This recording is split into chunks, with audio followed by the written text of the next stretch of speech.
Hello, and welcome to Introducing Me. I'm your host, Sarah. I started this podcast to get to know other people and lifestyles while discovering more about myself. Each episode, I will give a new guest a chance to discuss their background, culture, interests, or whatever they want to talk about to help increase all of our own worldviews. Today, I would like to introduce you to John Lawyer. He was a counterintelligence special agent when he was in the Army, so he's got various military background that he will be sharing about today, and he has transformed to a spiritual seeker. So he'll also talk about some spiritual background of what he's got going on and kind of the different changes he's had in his life. So I'm grateful to have John here today. Thank you so much, John. Why don't you go ahead and tell the audience more about yourself?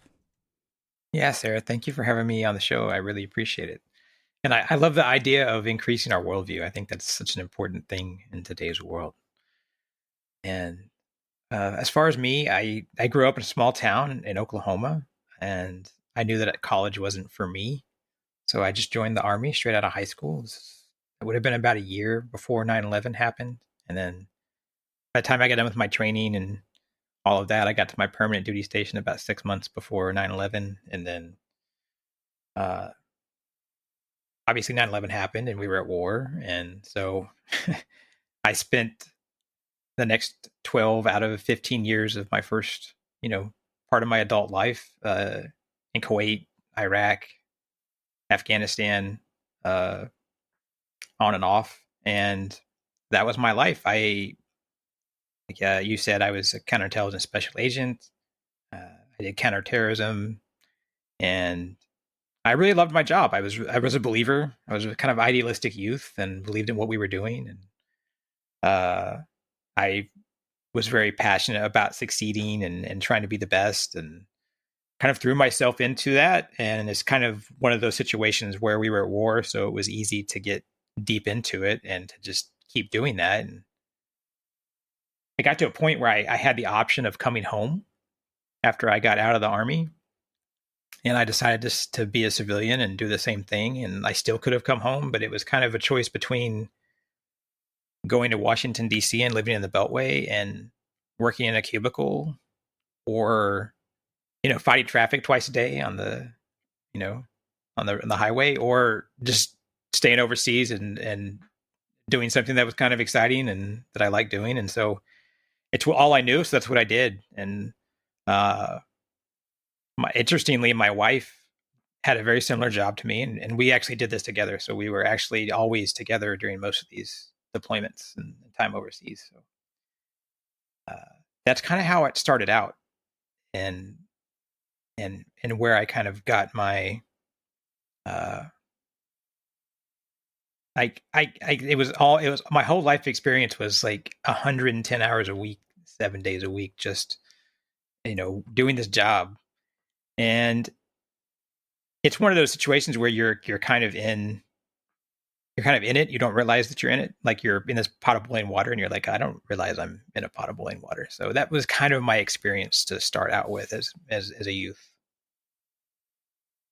So it was a natural path for you to not go to college, just kind of join the military, and then world happenstances made it, very, very like remote and, kind of going through everything. So, but you also just mentioned that, you were with your wife during a deployment all of that time. So what was it like balancing a marriage and a high stress, high busy job of being active military? I think it was that's an interesting thing to think about. It was easy and it was hard. I think it was both those things, because I think it was easy because we understood what each other did. So from some perspectives, we watched our friends have significant others that were back in the States, and they would have problems because they were separated. So we were together, so that was good. But you know, we worked usually in the same section, so we were almost always working. We were together 24 hours a day, 7 days a week, pretty much. And so, yeah, it caused problems sometimes because I think you're in this boiling pot of water, kind of. There's this low grade trauma that you're going through that you don't realize, and there's all this stuff happening. And it's high pressure, and I mean, most of our job was work, so we were. It's not like we were going to the movies or stuff like that. So it was definitely a unique experience, I think. It but it brought us very close together. We kind of almost share a brain. I you probably experienced this too in your line of work, whatever it or other people's lines of work. When you're at work and you need someone to do something to help you, a lot of times there's no one you can ask. You don't feel confident it's going to get done necessarily, or you know. But when you have this like absolute faith in someone that is good at what they do, and you know them, completely all the way through, then it becomes easy to share work. I think from that perspective, that was very unique. Yeah. So, constant contact, constantly being with each other. So, what were you don't necessarily need to go into kind of like her specific role, but what was your specific role? Like, if you want to pick a point in your career or kind of talk about all of it, what was your like day to day like? Like, what does counterintelligence, counterterrorism really mean for the average person who might not know what it's like Sure. being active military? Yeah, I did counterintelligence is pretty wide, but I did most aspects of it over the years. I started out doing it was strategic, so it was kind of like spy versus spy. Like foreign countries would try to spy on us, we would try to stop it. So take Russia or Iran or someone like that. I was in Kuwait during the early part of my career, and so there was a specific foreign country that I was responsible for trying to stop them from spying on U.S. and Western forces in Kuwait. And that it was at uh, you try to identify who is spying on you. You try to neutralize that, or you can just identify it and say, well, okay, now I know this person is spying on me, so I'm going to use that to our advantage to pass them bad information or fake information or tell them whatever it is we wanted to tell them. And I did that in Kuwait. I did that in Iraq and Baghdad as well. And so there's it's kind of a, I don't know, it's not a game, but there's a gamesmanship to it. It's a chess thing. And that also extended to a more kind of operational tactical level where you've got some of those same foreign countries on the battlefield, like in Iraq, trying to do bad things to our soldiers through proxies or through whatever. So you're trying to prevent that from happening. You're trying to educate superiors what's happening. So you're trying to tell the generals, hey, here's what's happening. And you're trying to tell the ambassador, here's what's happening. Here's why it's happening. And I say, well, how do you stop it? You're like, well, you could talk to them. And you're like, that's a terrible idea. So, you know, stuff like that. So that was kind of the strategic side of it and a little bit of the operational. And then when I went to Afghanistan, I was there. I spent 6.5 years consecutively in Kandahar, Afghanistan. And that experience was much more operational, lower level. Like our job was to protect Kandahar airfield, which at the time was the busiest single runway on planet Earth. And we had planes landing and taking off every 30 seconds. And we're in a landlocked country. It's like our main artery. So our job was to protect 50,000 people there on the airfield, keep the planes going, keep people safe, probably in that order. And so our unit went out and collected intelligence to do that, put it together with other intelligence, and then we would go out and actually neutralize the threat, capture operation, drop a bomb, whatever it took to protect the airfield. So that was kind of my experience at the more like it's kind of immediate cause and effect kind of thing at that point. Mm-hmm.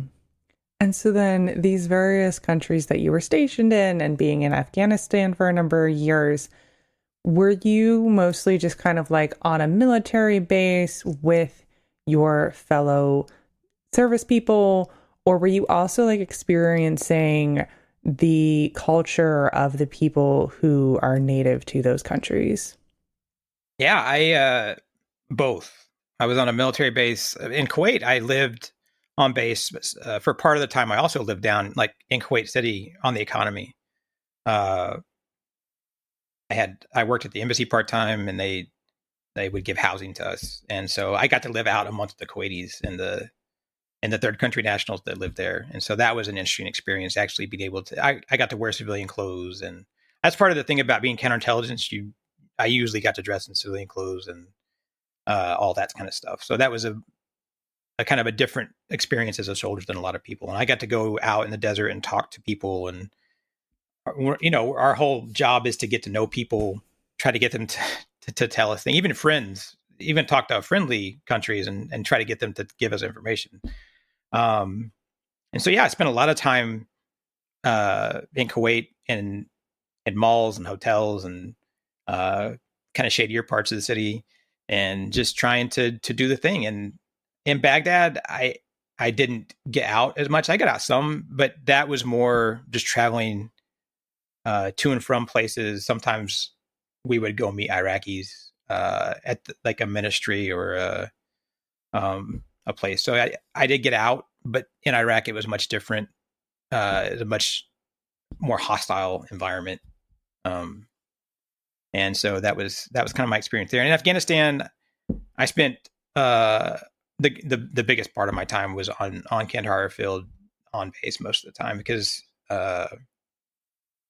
it was my guys would be out all the time that kind of I was responsible for. And so I would be, go collect this or go to that compound. And, so it is a kind of a more of a managerial type thing. And so I'm guessing that that's very different than rural Oklahoma. So what was that kind of like first getting out of rural Oklahoma like for you, with the difference of just, what rural Oklahoma is like? Yeah, I think growing up middle of nowhere, Oklahoma, I always wanted to see the world. I watched Lawrence of Arabia. I wanted to do that, and this is where I tell the audience, be careful what you wish for, because then you get it, So then I got to go to the Middle East. I got to go to the Middle East and do that. But I think growing up in Oklahoma, I knew I wanted to get out. I knew I wanted to leave. I knew I wanted to see the world. I wanted to make a difference and do something exciting. And but it was a big shock. I thank my parents though, because I think that they educated me well. They prepared me. They raised me. I was raised Southern Baptist, but because both sides of my family, both grandparents were big Southern Baptists, but my parents were pretty progressive liberal. So I was raised in Oklahoma, Southern Baptist, but also with progressive liberal values. After Sunday school, my parents at lunch would ask me what they taught me in Sunday school, and I'd be like, I don't want to talk about that. And I realized they were deprogramming me from the fundamentalist, whatever. But my parents prepared me to go out into the world ahead of time. I had a good vocabulary. I didn't have a huge accent, things like that. They prepared me to go be a part of the world, and I'm thankful for that. And so then returning to civilian life, are you still, kind of wanting to see the world and, continue that feeling of, making a difference? Yeah, when I got out, I essentially just kept doing the same job.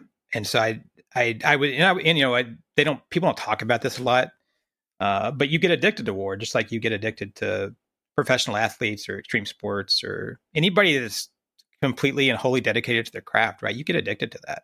And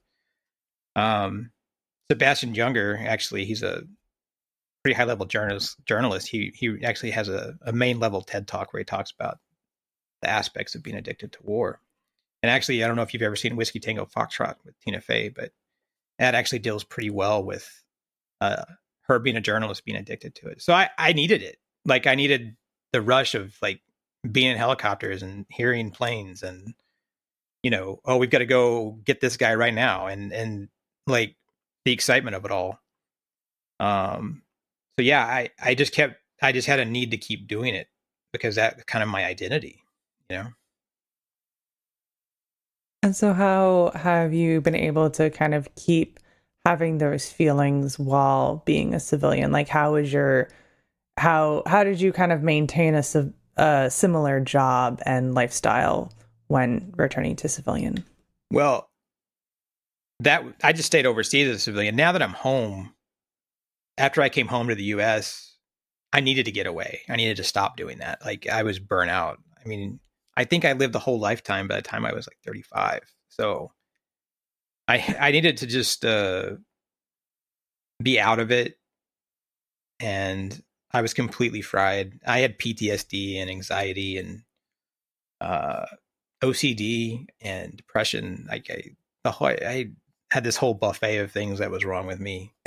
Uh, and so I went to the and at that point I didn't really do much of anything except try to figure out how to heal. So that was like coming back to North Texas is where I live with my wife, and we both kind of had to, because then we had no identity. Like, you know, I used to walk into a room and I was, like an important guy. People wanted to know what I had to say, and um, and the longer I was in that dark military industrial complex, the more you see the humanity of everything, the more you see the destruction that you're a part of. So I was a part of this dark machine. I was a part of this evil thing. I mean, it does good sometimes. I don't want to demonize the Western military industrial complex, but it does a lot of bad. So I'm not afraid to say that now. I'm not afraid to say that I was a part of it. And so I had to come to terms with watching the grinding up of the enemy, quote unquote enemy, who are just humans, the grinding up of myself and my wife, my friends, and my brothers and sisters in arms, and watching all these people that kind of got ground up by the system. And so coming home, it was really about moving past that. I went to the VA, asked for help. They partnered me with a VA therapist, and she was into Eastern medicine and uh, mindfulness meditation. She gave me The Power of Now by Eckhart Tolle, stuff like that. I read it. It didn't mean much to me back then. I've read it since, and it makes tons of sense now. But that started the healing process. And it took me 7 years to kind of move to a point where I was able to get beyond that trauma, get beyond. I call Afghanistan the swamp of sadness, and that's kind of where I was stuck when I came home. Is that swamp of sadness? I don't know if you've never seen the Never Ending Story, but they make fun of it on Stranger Things, the song. But anyway, I was stuck in that swamp of sadness, and I didn't give up. So I'm really happy. I'm a positive person.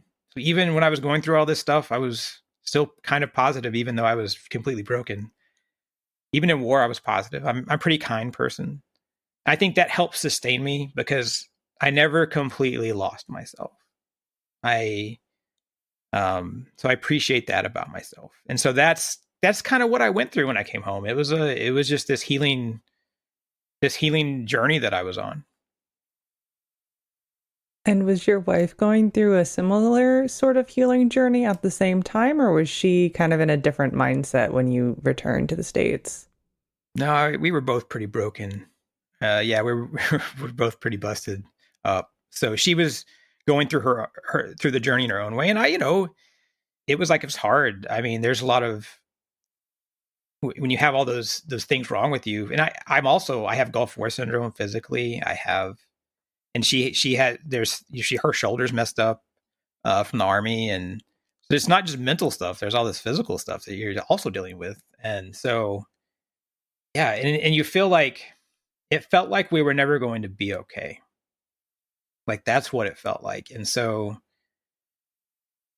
the good thing is that we were there for each other. We understood each other, what was going on. But yeah, she's going through that. She was going through that process the whole time as well. And so coming out of that, the swamp of sadness, getting to a point of healing, what changed then for you, maybe mentally, when you were kind of able to more reconcile with things and be in a better place, even though you continue to stay positive and kind and all of that? I got to a point where so much was bothering me. One day I said to myself, this is kind of before I had a spiritual moment that would happen a couple years later, but I said to myself, you know what? I don't really care anymore. Not that I didn't want to live, or not that I didn't, want to exist or anything. It's just that I became less attached to outcomes, or like, you know what? It's not worth worrying about. What am I going to do about it? So I think that was a really liberating thing. that really allowed me time and space to then say, oh, now I have a better understanding of myself. I have a better understanding of the world and the universe around me. I think that really helped lead me to a much more spiritual, intentional spiritual path eventually. And so, what was that spiritual moment like a little whiles later that really kind of changed things, and connecting it also back to the spiritual upbringing that you had? Sure. That was a little over 2 years now ago. I had a moment. I was laying in bed with my wife. She was asleep. And I had this profound moment of understanding or clarity. People call it awakening. They call it a lot of different things. Uh, and I saw the oneness of the universe, that we're all the same. We're connected. That I also had this idea that I knew that we're all saying the same thing, even if we're saying it different ways. We should be able to have this belief or this practice or this philosophy, have it side by side, and be able to coexist peacefully and help one another out. And I knew that I wanted to give back to the world. I knew that I wanted to go start a community where people could kind of have these conversations and share their journeys. And so this moment, it was just like very warm. It was very complete. Uh, Changed my life. So, what was kind of that changing of life like for you? Like that next day, were you kind of immediately sharing with your wife, like, hey, I had this moment and I want to go down this path? Yeah, I told her the next morning, and I said, I want to start a nonprofit spiritual community, and I want to learn more about all of this, because like I wasn't on an intentional spiritual path, so I couldn't talk about it necessarily in terms of a normal spiritualist, because I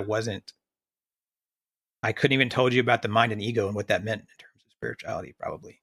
So I had to go read a lot. I read like 60 books in 4 months, and uh, I just totally dove in, and I told myself, I thought about that at night sometimes when you think about I'm going to make a change tomorrow, and then you wake up and you don't make the change.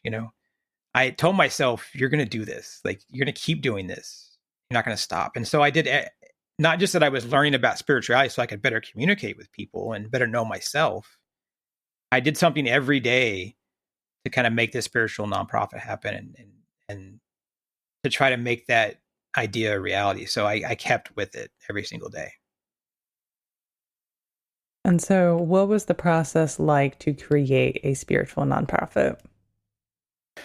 Yeah, that was a lot. I mean, there's obviously the legal paperwork, and uh, spent a couple of days driving around North Texas trying to find a bank that would open in a bank account. Just you know, uh, just small stuff, like that. But from a larger sense, it was like, what's this going to look like? Uh, what's Who's going to show up? Who will this appeal to? What's it going to, mechanically, technically, what side are you, where are you going to host it? So I had to work through all these technical challenges. I had to work through all of these administrative challenges. I had to work through all of these content and creative challenges. It was this huge thing. Like, it's this massive thing to try to put together. And I knew that I wanted to have like a YouTube channel that accompanied it, because I wanted something that was just like completely free and out there, open to the public, and could help people, whoever needed it. So I wanted that to be part of it too.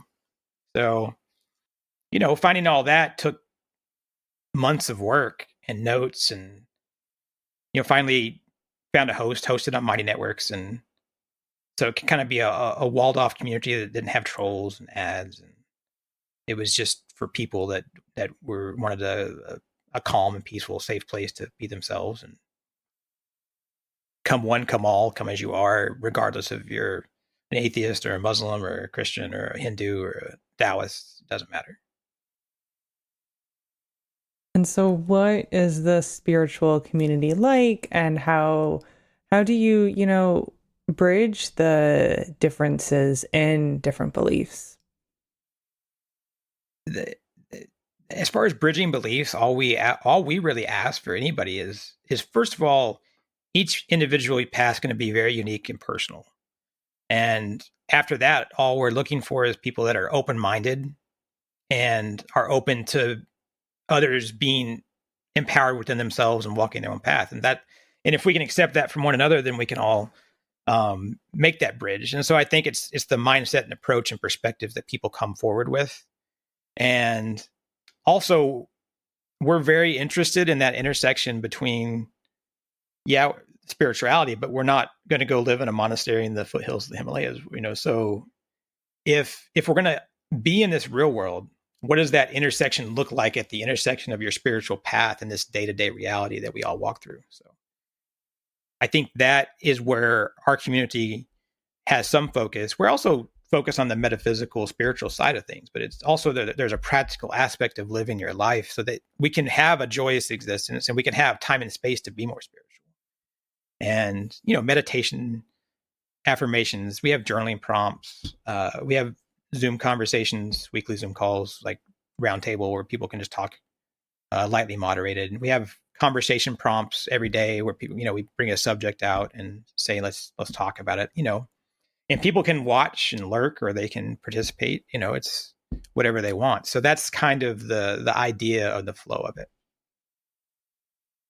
So what kind of audience does your spiritual community interest in, bringing together beyond just, having that open mind for other people? I think it's anybody that wants to live a more aligned life between their mind, body, and soul.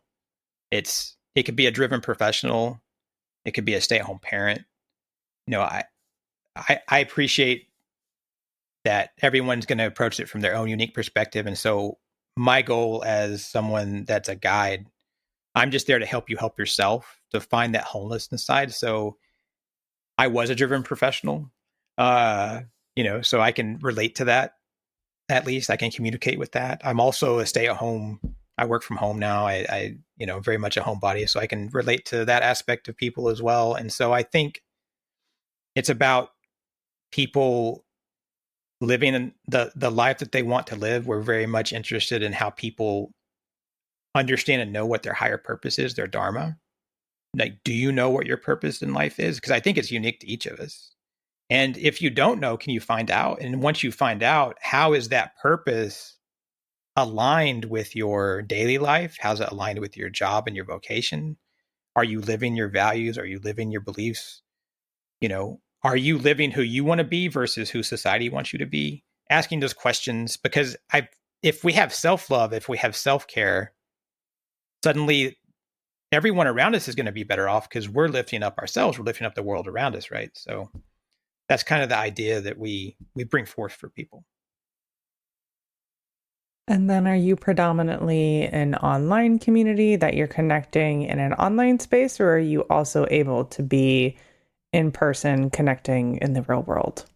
We're mainly online right now, and we are in the process of creating like physical spiritual retreats where people can have a human connection. And I think eventually we would like to have a place where people can come physically as needed as well. So that's kind of a work in progress.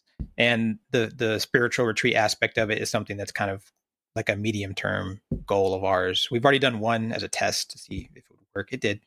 So, that is a goal is to bridge that gap between meaningful, authentic human connection online in the digital world, but also have it in the real world as well.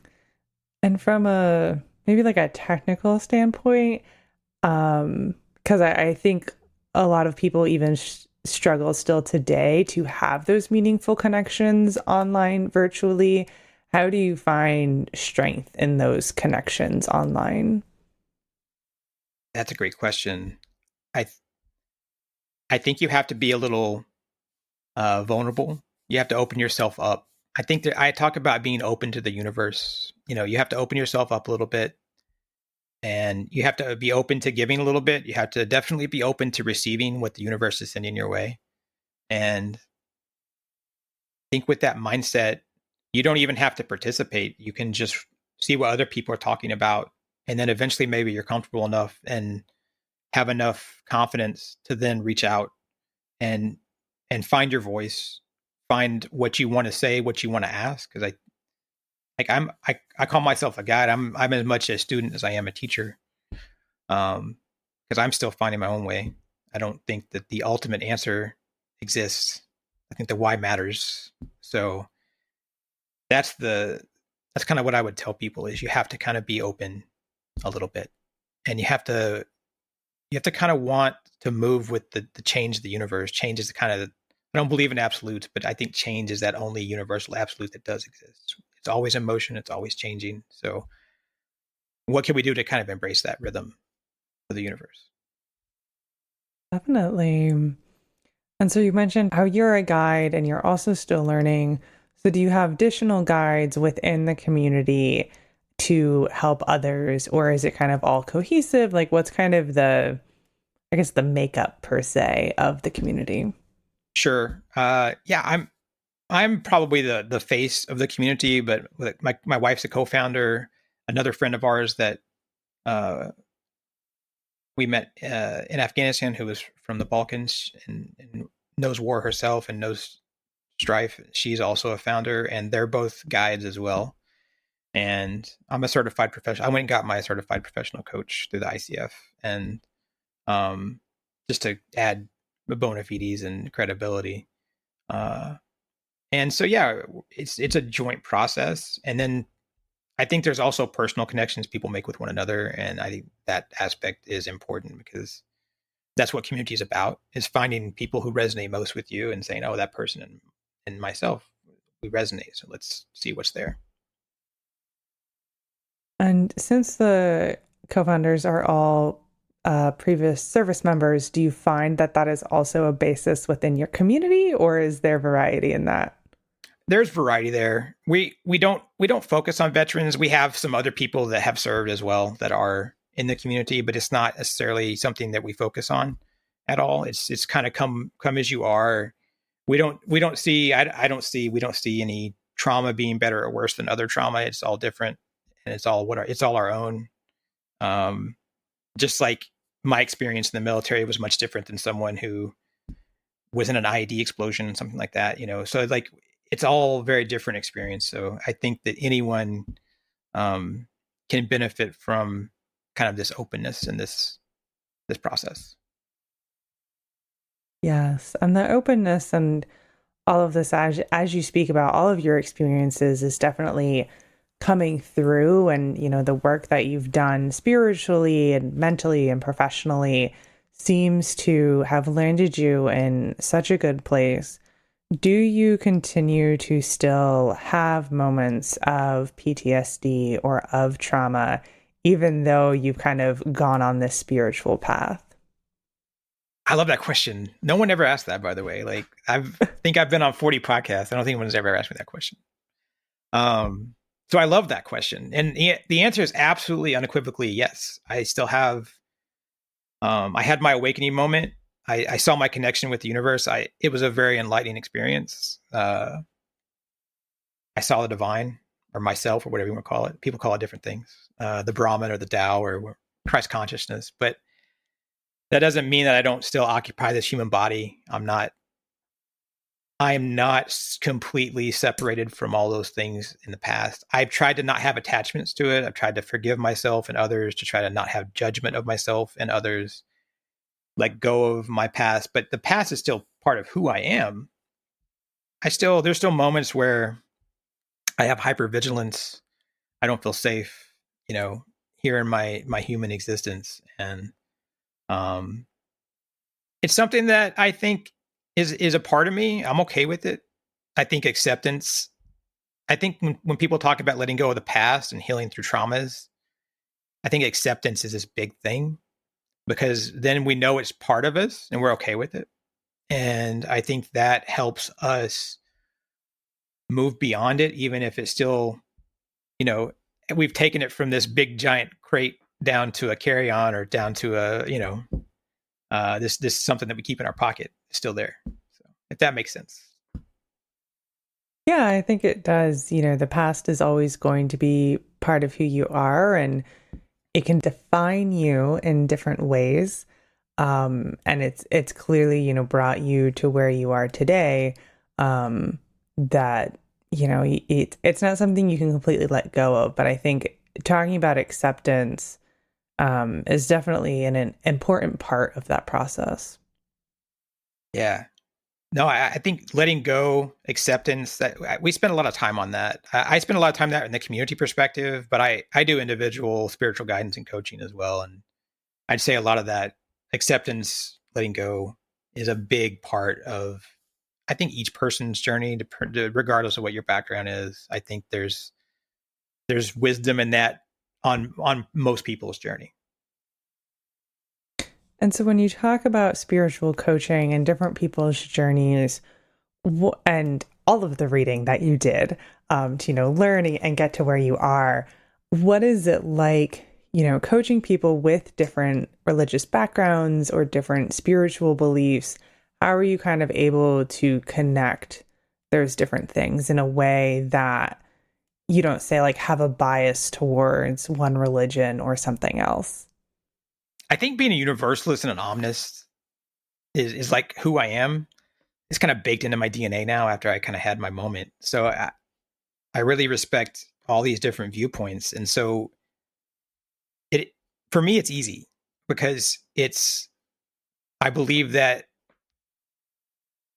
my higher purpose or dharma in life is to do that, is to meet people, to bridge gaps, to have those conversations. And so for me, it just kind of flows naturally. It's a universal thing for me. Like I come by it naturally just from uh, the moment that I had, the understanding of the universe I had, and then being able to read and educate myself here and now to be able to have those conversations is just kind of a bonus, if that makes sense. Like that helps me have the vocabulary, have the context to be able to talk to people of from any worldview, any background. Um, and I think that also goes back. I've had that. I was raised that way, so that I think that goes back to when I was a kid and how my parents raised me. So that's something fundamental that I think goes even back to my childhood and who my parents were as well. Mm-hmm. Definitely, the parental influence can be very strong, especially in that sort of religious sector. Yeah. Um, and so you mentioned the word omnist, which might be, something that people aren't familiar with. Would you be willing to explain that a little bit, and maybe when you first started using that word to define yourself, and were you kind of ever changing your religious identity before your sort of spiritual awakening? I used to identify as a Christian as a kid, being raised Southern Baptist. I never really bought into it a whole lot. I spent time in the hallway in Sunday school. Sometimes I got sent to the hallway. So I was a rebel, but I still identified as Christian. My dog tags when I went through basic training said Christian. Uh, I think when I was at war after 9/11, I lost God. I lost the divine, the universal, whatever. I was lost to everything but the mission. Um, and so I was a religious then. Uh, but I even in Afghanistan, I read Shogun by James Clavell, and that book deeply moved me from a spiritual perspective before I was a spiritualist, and so I think that had an impact on me. And then, my sister, she was a spiritual person. She spent time in India. She raised llamas in North Dakota for nuns, and she worked at a goddess camp with big game cats, and um, so there's a gene there, I think, probably that I am tapped into. My wife is a spiritual person. She had always respected pagan beliefs and kind of that aspect of things, so that she brings that into the equation.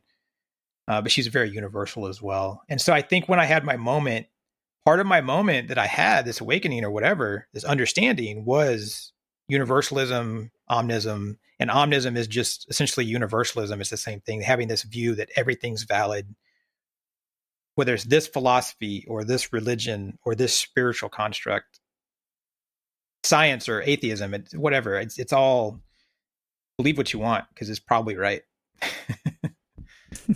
So Great. Well, I appreciate, you sharing that part of your journey and as many people like to define things. Right.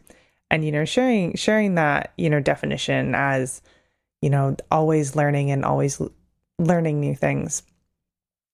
Now, before I start to wrap things up here at the end, is there anything else you would like to share with the listeners? No, I always like to tell people, slow things down.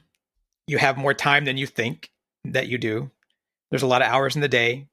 You've got choices there, and don't chase perfection. We may have perfection inside of us, that universal divine thing inside, but perfection doesn't exist in the real world, probably. So don't chase it. So those are the things that I would say I would leave people with. Right. I think that slowing down is definitely important and something that a lot of people can learn from. Now, at the end of all my episodes, I do ask a random question. It does kind of play off of what you did just say, but I'm still curious to hear it. What, in your opinion, is the best way to spend an hour?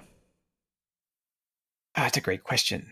You know what? I'm going to say I do bathing meditation with candles and a bath pillow in a hot bath, and that is my favorite way to spend an hour, I think. So I'm going to say go take a bath with candles and a bath pillow, and you change your life.